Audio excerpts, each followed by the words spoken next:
হঠাৎ করে বিকেলবেলা দেখি ডেলিভারি বয়ের ফোন কল।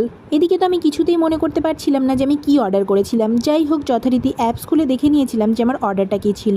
দেন রিসিভ করেছিলাম পার্সেলটা। আর এখন চলো তোমাদের সাথে পার্সেলটা শেয়ার করে নিই। অ্যাকচুয়ালি মিষ্টি যেই ক্লক্সটা ইউজ করে ওটা একদমই প্রায় নষ্ট হয়ে গিয়েছিল। আর আমার মেয়ে না ক্লক্স ইউজ করতে ভীষণই ভালোবাসে, মানে ও ভীষণ কমফোর্টেবল ফিল করে, যার জন্য আমি অনলাইনে ওর জন্য একটা ক্লক্স অর্ডার করেছিলাম।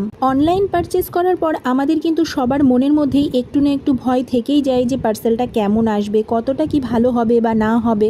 যাই হোক, পার্সেলটা ওপেন করার পর আমি কিন্তু ভীষণই স্যাটিসফাইড হয়েছিলাম। যতটা না আমি আশা করেছিলাম, ক্লক্সটা কিন্তু তার থেকে অনেকটাই বেশি ভালো এসেছে। জিনিসটা ভীষণই কমফোর্টেবল ছিল। ক্লক্সের অল টোটাল স্ট্রাকচারটা রেগুলার ইউজের জন্য একদমই পারফেক্ট ছিল। আর প্রাইসটাও কিন্তু ভীষণই রিজনেবল ছিল। সো তোমরা যদি চাও কেউ তোমার বাচ্চার জন্য অর্ডার করবে, সো অর্ডার করতেই পারো। আর যেহেতু আমার মেয়ে না এই ধরনের জুতো পরতে ভীষণই কমফোর্টেবল ফিল করে, তাই ও এটা পেয়ে না ভীষণই খুশি হয়েছিল। সো আজ